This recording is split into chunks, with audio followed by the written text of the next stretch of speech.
بسم الله الرحمن الرحيم يسبح لله ما في السماوات وما في الأرض له الملك وله الحمد وهو على كل شيء قدير هو الذي خلقكم فمنكم كافر ومنكم مؤمن والله بما تعملون بصير خلق السماوات والأرض بالحق وصوركم فأحسن صوركم وإليه المصير يعلم ما في السماوات والأرض ويعلم ما تسرون وما تعلنون والله عليم بذات الصدور ألم يأتكم نبأ الذين كفروا من قبل فذاقوا وبال أمرهم ولهم عذاب أليم ذلك بأنه كانت تأتيهم رسلهم بالبينات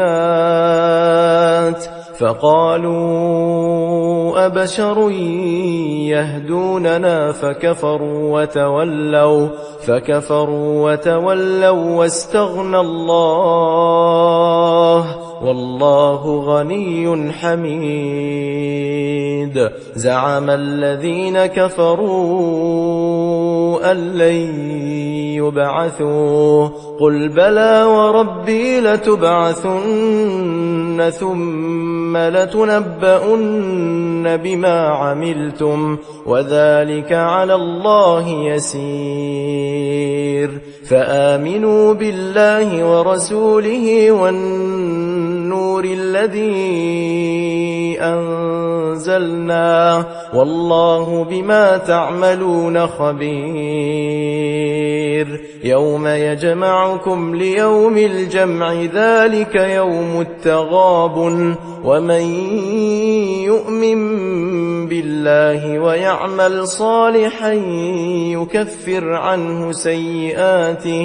يكفر عنه سيئاته ويدخله جنات تجري من تحتها الأنهار خالدين فيها أبدا ذلك الفوز العظيم والذين كفروا وكذبوا بآياتنا أولئك أصحاب النار خالدين فيها وبئس المصير ما أصاب من مصيبة إلا بإذن الله ومن يؤمن بالله يهد قلبه والله بكل شيء عليم وأطيعوا الله وأطيعوا الرسول فإن توليتم فإنما على رسولنا البلاغ المبين الله لا إله إلا هو وعلى الله فليتوكل المؤمنون يا أيها الذين آمنوا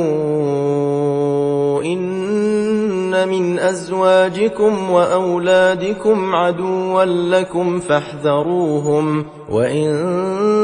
تعفوا وتصفحوا وتغفروا فإن الله غفور رحيم إنما أموالكم وأولادكم فتنة والله عنده أجر عظيم فاتقوا الله ما استطعتم واسمعوا وأطيعوا وأنفقوا خيرا لأنفسكم ومن يوق شح نفسه فأولئك هم المفلحون إن تقرضوا الله قرضا حسنا يضاعفه لكم ويغفر لكم والله شكور حليم عالم الغيب والشهادة العزيز الحكيم